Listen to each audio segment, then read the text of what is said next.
नमस्कार, आप देख रहे हैं न्यूज़ वन इंडिया। मैं हूं आपके साथ पंकज यादव।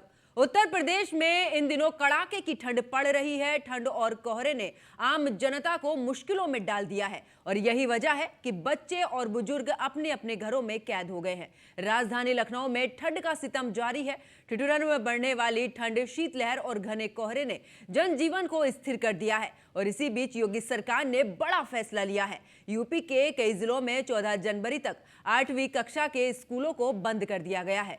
यूपी के कई जिलों में बारिश ने भी ठिठुरन और बढ़ा दी है, जिसके चलते लोगों को भारी परेशानी उठानी पड़ रही है।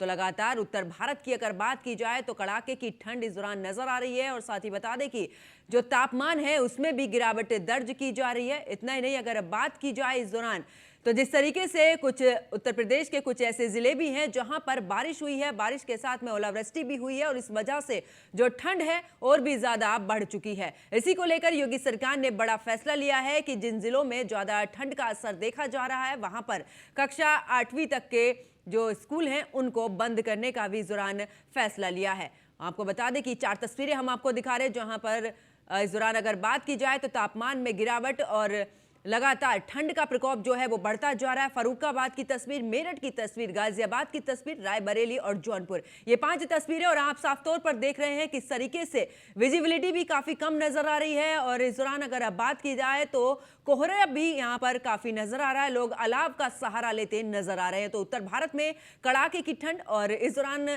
तापमान की अगर अब बात की जाए तो तापमान भी इस दौरान काफी कम दर्ज किया गया है। और साथ ही बता दें कि कुछ ऐसे भी जिले रहे जहां पर बारिश के साथ में ओलावृष्टि भी हुई है और इस ओलावृष्टि की वजह से ही तापमान में जो गिरावट है वो लगातार दर्ज की जा रही है। और इस दौरान बात की जाए तो आपको बता दें कि उत्तर भारत में लगातार ठंड का कहर भी देखने को मिल रहा है। और इसी के साथ चाहे पहाड़ी क्षेत्रों की अगर बात की जाए तो पहाड़ी क्षेत्रों में हो रही बर्फबारी की वजह से उसका असर खासतौर पर मैदानी क्षेत्रों में भी देखने को मिल रहा है। इसी को लेकर मुख्यमंत्री योगी आदित्यनाथ की अगर इस दौरान बात की जाए तो उन्होंने बड़ा फैसला भी लिया है कि 14 जनवरी तक जिन जिलों में सबसे ज्यादा ठंड का इस दौरान तापमान जो है वो गिरावट दर्ज की गई है ठंड को लेकर, तो उसके अनुसार ही इस दौरान 14 जनवरी तक कक्षा 8 तक के जो स्कूल है उनको बंद करने का भी इस दौरान फैसला लिया गया है। तो जिस तरीके से जहां जहां पर ठंड का कहर लगातार बढ़ता जा रहा है वहां पर बच्चों को थोड़ी सी राहत सरकार की तरफ से दी जा रही है। तो उत्तर भारत में लगातार ठंड की अगर बात की जाए तो इस दौरान तापमान में गिरावट भी इस दौरान दर्ज की गई है। और अगर बात की जाए मौसम विभाग की तो इस दौरान मौसम विभाग ने भी साफ तौर पर अलर्ट जारी किया है कि कुछ ऐसे भी जिले रहेंगे, खास करके अगर बात तो पूर्वांचल की जाए तो वहां पर बारिश होने की भी संभावना है। कुछ जिले भी रहे हैं जहां पर बारिश के साथ में ओलावृष्टि भी इस दौरान हुई है और उसी वजह से तापमान में गिरावट भी इस दौरान दर्ज की गई है।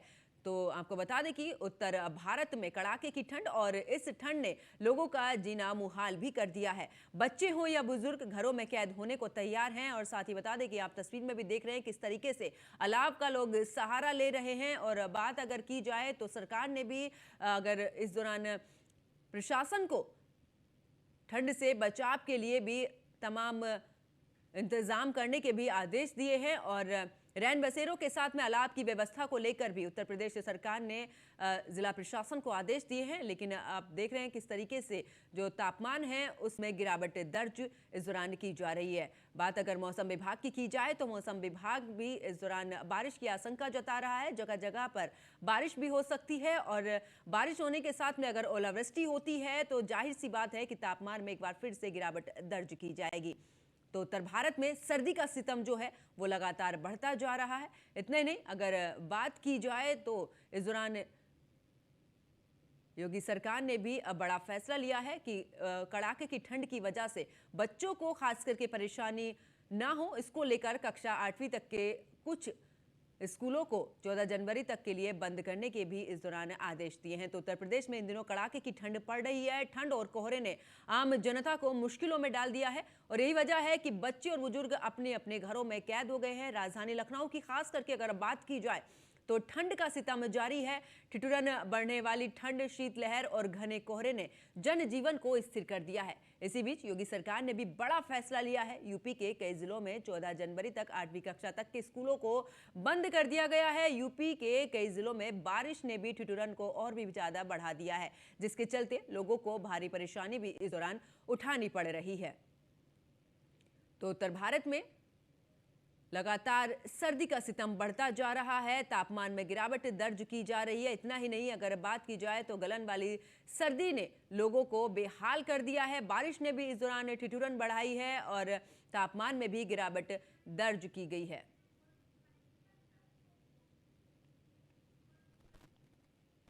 और हमारे साथ में हमारे सहयोगी भी जुड़ चुके हैं जगह जगह से। हमारे साथ में रामजी शर्मा संवाददाता कानपुर से जुड़े हैं, वहीं कृष्णा त्यागी संवाददाता आगरा और हरेंद्र दुबे संवाददाता गोरखपुर से मेरे साथ में जुड़े हैं। हरेंद्र, अगर बात की जाए तो गोरखपुर का आज का तापमान क्या है और क्या स्थिति वहां की ठंड को लेकर? गोरखपुर की अगर बात की जाए मौसम की, तो मौसम गोरखपुर का मिजाज 3 दिनों से बदला नजर आ रहा है। हम दर्शकों को दिखाना चाहेंगे ये मौसम गोरखपुर का। ये मौसम देख सकते हैं, गोरखपुर का एक गोलघरी इलाका है जो सबसे भी वीआईपी इलाका माना जाता है और बड़ी मार्केट मानी जाती है। उस जगह की ये तस्वीर है। तस्वीर आप देख सकते हैं कितना धुंध है और कितना सन्नाटा पसरा हुआ है। खासतौर से एक करके इस सड़क पर लोग चल रहे हैं। यही नहीं, आपको बता दें कि यहाँ जिस तरह से अलाव की व्यवस्था होनी चाहिए, अलाव की व्यवस्था प्रशासनिक अधिकारी द्वारा किया नहीं गया है। सड़कों पर चलने वाले लोग, पैदल चलने वाले लोग और जो ठेला खोमचा लगाने वाले रिक्शे वाले लोग हैं, वह कहीं न कहीं दुकानदार अलाव की व्यवस्था किए हैं और उस अलाव के सहारे लोग अपनी ठंडक को मिटाने के लिए तैयार मजबूर हैं। और खासतौर से आपको आप देख सकती है भगत सिंह चौराहा है, ये बेतिहाता का चौराहा हमारे पीछे दिख रहा होगा कि कहीं किसी तरह की अलाव की व्यवस्था जिला प्रशासन नहीं कर रखा है। और खासतौर से यहाँ के लोगों में जिस तरीके से ठंडक है, घरों में लोग कैद है, बाहर नहीं निकल रहे हैं, उससे पता चल रहा है कि ठंडक की जो मानक है वो ठंडक बढ़ चुका है। और लोगों को ठंडक से बचाव के लिए जो प्रशासनिक अधिकारी या मुख्यमंत्री ने निर्देश दिया था। बिल्कुल हरेंद्र, वापस लौटूंगी मैं आपके पास में। लखनऊ से मेरी सहयोगी स्कंदिता मिश्रा भी मेरे साथ में जुड़ चुकी है। स्कंदिता, अगर अब बात की जाए इस दौरान लखनऊ के, तो इस दौरान क्या तापमान वहां का है और किस तरीके के हालात ठंड को लेकर प्रशासन ने क्या पुख्ता इंतजाम वहां पर किए हुए हैं? देखिए, बिल्कुल अगर आपको राजधानी लखनऊ का हाल बताया जाए तो ठंड से लोग हाल बेहाल हैं।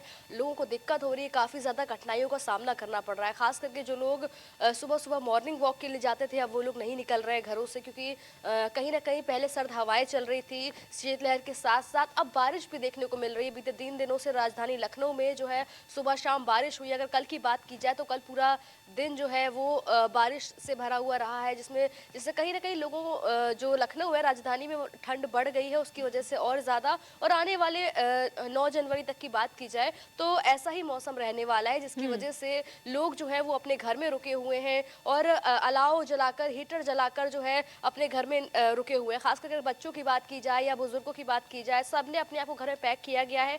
बच्चों को लेकर जो है 14 जनवरी तक छुट्टी कर दी गई है, स्कूलों की छुट्टी की गई है, जिससे बच्चों को दिक्कत ना हो। इसके अलावा तमाम स्कूलों में जो स्कूल खुल रहे हैं जहां पर ठंड कम है, वहां पर यूनिफॉर्म को लेकर जो है सरकार की तरफ से कहा गया है कि कुछ कंपलसरी नहीं है। बच्चे ठंड से बचने के लिए कुछ भी कपड़े पहन के आ सकते हैं सिविल में, बस ठंड से बचाव होना चाहिए। वही अगर जो ज़रूरतमंद लोग हैं उनकी बात की जाए तो रैन बसेरों की व्यवस्था की गई है। इसके अलावा जो अलाव जलाने के लिए सूखी लकड़ियाँ होती हैं वो उनको मिली गई है। यहाँ तक कि कई लोगों का ये भी कहना है, ज़रूरतमंद लोग जो फुटपाथ पर सोते हुए नजर आते हैं, जिसमें तमाम लोग जो है वो चारबाग पे मिल जाएंगे। इसके अलावा अगर राजाजीपुरम की बात की जाए तो वहां पर मिल जाएंगे। गोमती नगर के कई ऐसे इलाके हैं जहां पर फुटपाथ पर लोग सो रहे हैं, तो उनको अभी तक वो व्यवस्थाएं नहीं मिल पाई हैं, जिसकी वजह से जिस तरीके से आप जानकारी दे रही हैं कि इस दौरान अगर बात की जाए तो प्रशासन ने पुख्ता इंतजाम नहीं किए हैं। लखनऊ में जो कि प्रदेश की राजधानी है, खुद मुख्यमंत्री वहां पर रहते हैं, इस तरीके की व्यवस्था वहां पर नजर नहीं आ रही है।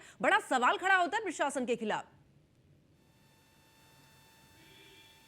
देखिए बिल्कुल तमाम सवाल खड़े हो रहे हैं इस पर, क्योंकि पिछली बार की भी अगर बात की जाए तो कई सारे ज़रूरतमंद निराश्रित लोग जो थे उनको मदद नहीं मिल पाई थी, और इस बार भी तमाम लोग ऐसे हैं, खास करके लकड़ियों का इंतजाम नहीं हो पा रहे जिसकी वजह से वो अलाव जला सके। और जो बीते 3 दिनों से बारिश हो रही है उसकी वजह से जो है तमाम लकड़ियां जो है वो कहीं गीली भी हुई हैं। इसकी वजह से भी लोगों को कहीं ना कहीं कठिनाइयों का सामना करना पड़ रहा है। जो घर में लोग रह रहे हैं वो अपने घर में हीटर ब्लोअर जैसी चीजों का इस्तेमाल करके बचाव कर रहे हैं। लोग अपने घर से बाहर नहीं निकल रहे हैं, खास करके जो दिहाड़ी पे काम करने वाले लोग हैं, दिहाड़ी मजदूर हैं, वो अपने घर में रुके बिल्कुल। हुए हैं। स्कंदिता, अपने अगर घर बात में करें ही रैन या बसेरों जो की, भी क्या उनका स्थिति है लखनऊ में रैन बसेरों को लेकर? देखिए जितने रैन बसेरे हैं उससे ज्यादा लोग जो है वो जरूरतमंद लोग हैं, तो एक रैन बसेरों में जितने ज्यादा लोग आ सकते हैं लोग वहां पर रुके हुए हैं। लेकिन बावजूद इसके कई लोग ऐसे भी हैं जो नहीं एडजस्ट हो पा रहे हैं, नहीं उसमें रुक पा रहे हैं, तो वो कई लोग फुटपाथ पर अभी भी सो रहे हैं। तो सरकार की तरफ से पूरी कोशिश की गई कि ज्यादा से ज्यादा जगहों पर रैन बसेरे बनाए जाएं। इस बार भी जो है पिछली बार के मुकाबले ज्यादा रैन बसेरे बनाए गए हैं जिससे लोगों को सहारा मिले। ठीक है लोग जो स्कंदिता, है, वापस लौटूंगी उनको आपके खुले पास। मैं आसमान रामजी के नीचे शर्मा ना कानपुर से रहना। मेरे साथ में जुड़े हुए हैं। रामजी शर्मा, अगर अब बात की जाए, क्योंकि कानपुर में बारिश भी हुई थी और ओलावृष्टि भी हमने देखी थी, इसके बाद की अगर बात की जाए तो वहां का टेम्परेचर क्या है, क्या हालात है ठंड को लेकर? जी, बिल्कुल, मैं आपको बता दूँ कि ये लगातार जो सर्दी का सिलसिला में लगातार बढ़ता जा रहा है। ऐसे में अगर बात करें कानपुर की, तो 1 दिन पहले और करीब 3 दिन पहले, मतलब 2 दिन लगातार कानपुर जो बारिश हुई है, बारिश से कहीं न कहीं ठंड जो है अपने रुआब पर है, लगातार ठंड बढ़ती जा रही है। ऐसे में सबसे बड़ी समस्या ये आ रही है कि जो शासन स्तर पे लगातार निर्देश जारी किए जा रहे हैं कि जो रैन बसेरा है या फिर जो फुटपाथ पर जो लोग रह रहे हैं, जिनको खुले आसमान में सोने के लिए मजबूर होना पड़ रहा है, उनके लिए एक व्यवस्था की जा रही है कि रैन बसेरों की व्यवस्था की जाए, उनको ठंड से बचाया जा सके। कंबल वितरण किया जाए, जिससे कि जो टेम्परेचर इस वक्त काफी नीचे जा रहा है। कानपुर की बात करें तो 9.3 सेल्सियस टेम्परेचर है जो रात का था। इस वक्त जो टेम्परेचर बढ़ा हो चुका है, ऐसा कहीं ठंड जो है बढ़ती जा रही है। अलाव की व्यवस्था के लिए नगर निगम निर्देश किए गए कि चौराहों पर लकड़ी लगाई जाए, उन जगहों पर लकड़ी की व्यवस्था की जाए जहां पर लोग ज्यादा एकत्र होते हैं, रात में रुकते हैं, वहां पर अलाव जले, जिससे कि वो ठंड से बचाव हो सके। लेकिन किसी भी तरह की कोई व्यवस्था प्रशासन तरफ से देखने को नहीं मिली। शुरुआती दौर में जरूर लकड़ियों की व्यवस्था की गई, लेकिन जैसे जैसे अब जो ठंड बढ़ती जा रही है, तो जो नगर निगम के अधिकारी थे उन्होंने शुरुआती दौर तो अपनी जिम्मेदारी निभाई, लेकिन अब उन्होंने उस जिम्मेदारी से पल्ला झाड़ लिया और ना तो अलाव की व्यवस्था कर रहे हैं, ना फुटपाथ पर सोने वाले लोगों को कंबल की व्यवस्था की जा रही है, ना रैन बसेरा पर रहने वाले लोगों को कंबल की व्यवस्था, उन्हें खुद अपनी व्यवस्था करनी पड़े। ऐसे में सवाल ये उठ रहा है कि जिस तरह की कड़ाके की ठंड पड़ रही है इस वक्त अपने रुबाब पर है, ऐसे में उन गरीबों का क्या होगा जिसकी जिम्मेदारी शासन स्तर से निर्देश जारी किए गए थे कि प्रशासन उसकी जिम्मेदारी लेगा और उनको कंबल की व्यवस्था कराएगा। और इसके साथ ही ठंड इतनी ज्यादा है कि इस वक्त फिलहाल जो कक्षा 1 से 8 तक के जो स्कूल है उनको फिलहाल 14 तक की बंद करने का आदेश हो गए हैं, और जो उसके हाई स्कूल से इंटर तक के उनको 10 तारीख के बाद से दोपहर मतलब 10 बजे के बाद से स्कूल खोलने के निर्देश दिए गए हैं। लेकिन अब उन निर्देशों को फिलहाल तो पालन और आगे चल के क्या स्थिति होगी वो देखा। सरकारी स्कूलों में तो इन व्यवस्थाओं की को माना जा रहा है, लेकिन जो निजी स्कूल है, जो प्राइवेट स्कूल है, उनमें कहीं ना कहीं 10 तक की अभी तक छुट्टी की गई है, और आगे जो 4 दिन छुट्टी शासन आदेश में किए गए वो वहां पर अभी पालन होगा कि नहीं होगा, ये इस बारे में भी कोई साफ तौर पर दिशा निर्देश जारी नहीं किए गए हैं। लेकिन अब सवाल है कि जिस तरह की जिला प्रशासन को जिम्मेदारी लेनी चाहिए ठंड से बचाव के लिए, वो जिम्मेदारी फिलहाल अभी देखने को नहीं मिल रही है। जी ठीक है, रामजी शर्मा वापस लौटेंगे। कृष्णा त्यागी संवाददाता आगरा से मेरे साथ में जुड़े। कृष्णा, अगर बात की जाए आगरा की, तो वहां पर क्या स्थिति है, क्या कुछ टेम्परेचर वहां पर, और प्रशासन की तरफ से क्या पुख्ता इंतजाम? आपको बता दूं, जिस प्रकार आगरा में लगातार सर्दी का प्रकोप लगातार बढ़ता जा रहा है, वहीं आगरा प्रशासन की बात करें तो आगरा प्रशासन केवल कागजों में इंतजाम करते हुए दिखाई दे रहा है। आगरा में किसी भी चौराहे पर न अलाव की व्यवस्था दिखाई दे रही है, और रैन बसेरे की बात करें तो रैन बसेरे में 2 या 3-4 लोगों से ज्यादा नहीं होते हैं, पूरे वार्ड खाली नजर आ रहे हैं। और हालांकि नगर निगम दावा जरूर करता है कि नगर निगम की गाड़ी लगाकर गरीब लोगों को हम रैन बसेरे तक पहुंचा रहे हैं, अलाव की व्यवस्था करा रहे हैं, लेकिन जमीनी स्तर पर कोई इंतजाम दिखाई नहीं दे रहे हैं। यही कारण है कि आगरा प्रशासन वहां अपने रूम हीटर जो लगे हुए हैं वहां से आगे निकल के धरातल पर नहीं देख रहा है। तमाम कार्य नगर निगम के ऐसे हैं तो कागजों में पूरे हुए हैं, ये ऐसा पहला कोई कार्य नहीं है। इसके अलावा अन्य कार्य की भी बात करें तो वो भी कागजों में तमाम कागजों में दिखाई दिए। हालांकि आगरा में सर्दी का प्रकोप बढ़ने से काफी यातायात काफी प्रभावित हो रहा है। ट्रेन की बात करें तो ट्रेन काफी लेट देरी से चल रही है, और जब तमाम देश में तमाम उड़ानें भी रद्द हुई है, तो लगातार लगातार सर्दी का प्रकोप लगातार बढ़ रहा है। वहीं आगरा शिक्षा विभाग की बात करें, शिक्षा में हालांकि नर्सरी से 8वीं तक की स्कूलों की छुट्टी की गई है, लेकिन कस्तूरबा बालिका विद्यालय की आज भी क्लासेस संचालित हो रही है। यही मुख्यमंत्री योगी आदित्यनाथ ने नर्सरी से 8वीं तक के स्कूलों को बंद किया है। वहीं नन्ही नन्ही बच्चियां हैं, बेटियां हैं, कस्तूरबा बालिका विद्यालय में आज भी पढ़ने के लिए मजबूर है। तो आगरा प्रशासन को उन पर भी ध्यान देना होगा कि सर्दी सभी लोगों के लिए होती है, सभी लोगों की छुट्टी करनी चाहिए। तो तमाम सवाल खड़े होते हैं आगरा प्रशासन पर, उनको भी ध्यान देना होगा जिससे लोग सर्दी से बचाव कर बिल्कुल सकें। कृष्णा, क्योंकि पर्यटन के क्षेत्र में अगर देखा जाए तो आगरा में बहुत सारे पर्यटक वहां पर जाते हैं और खास करके सर्दी की अगर बात की जाए क्योंकि टेम्परेचर ज्यादा होता है गर्मियों में, अब के समय पर पर्यटकों की क्या स्थिति वहां पर है? अगर प्रशासन ने पुख्ता इंतजाम नहीं किए तो वो तो काफी परेशानी का सामना उठा रहे होंगे। आगरा की बात करें तो आगरा एक पर्यटन की दृष्टि से बहुत महत्वपूर्ण शहर है और आगरा में देश विदेश से काफी लोग यहाँ पर आते हैं। और यदि प्रशासन की बात करें तो विदेशी पर्यटकों के लिए भी कोई खासा इंतजाम नहीं है। कई वीडियो पिछले महीने में भी आपने देखी, कई पर्यटक छूटे हुए, एक व्यक्ति पर्यटक की फतेहपुर सीकरी में मौत हुई। हालांकि उनके पास एम्बुलेंस तक की व्यवस्था नहीं है। फर्स्ट एडेड जो होता है उसके लिए काफी व्यवस्था नहीं, काफी देर तक वो गाड़ी पहुंची, उसके बाद पर्यटक की मौत हुई। तमाम इस तरह की घटनाएं सामने आ रही हैं।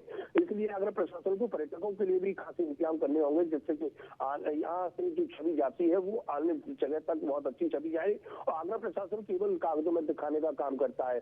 पर्यटक काफी दूर से आते हैं और सर्दी के बचाव के लिए उन पर कोई वो अपने खुद इंतजाम कर रहे व्यक्ति तो अलग बात है, लेकिन आगरा प्रशासन की तरफ से कोई भी खासा इंतजाम दिखाई नहीं दे रहा जी। बिल्कुल कागजों में ही हर चीज नजर आ रही है। कृष्णा, मैं वापस लौटूंगी। हरेंद्र, क्योंकि गोरखपुर की अगर बात करें तो लगातार मुख्यमंत्री योगी आदित्यनाथ का भी दौरा वहां पर रहता है और ऐसे में प्रशासन की तरफ से ये लापरवाही कि ना अलाव की व्यवस्था है ना ही रैन बसेरों में पुख्ता इंतजाम है। आखिरकार प्रशासन पर इस तरीके की अगर बात की जाए तो खुद मुख्यमंत्री के आदेश की अवहेलना करता नजर आ रहा है प्रशासन। देखिए, गोरखपुर में जो भी अधिकारी आ रहे हैं वह समझ रहे हैं कि मुख्यमंत्री हमारे घर के, और मुख्यमंत्री जबकि अपने जिले की लिए लगातार बैठक करते रहते हैं और सलाह देते रहते हैं। अधिकारी यहाँ के चेतने वाले नहीं है। अधिकारियों के मनमानापन के कारण यहाँ पर इस तरह की लापरवाही देखी जा रही है। कोई मुख्यमंत्री से शिकायत करने वाला नहीं, मुख्यमंत्री किसी की शिकायत सुनने वाले नहीं। अधिकारी मनमानापन करके अपने अड़ियल रवैयों को प्रदर्शित करते चले जा रहे हैं और उनके चक्कर में जनता पीसती जा रही है। फिलहाल जनता अपनी व्यवस्था स्वतः कर रही है। बिल्कुल, चलिए हरेंद्र, कृष्णा और रामजी स्कंदिता, आप चारों मेरे साथ में जुड़े और तमाम जानकारी देने के लिए आप सभी का बहुत बहुत शुक्रिया। तो देखिए, लगातार अगर उत्तर भारत की बात की जाए तो कड़ाके की ठंड पड़ रही। इस दौरान मुख्यमंत्री योगी आदित्यनाथ ने भी बच्चों को लेकर कक्षा 8वीं तक के स्कूल बंद करने के भी आदेश जारी कर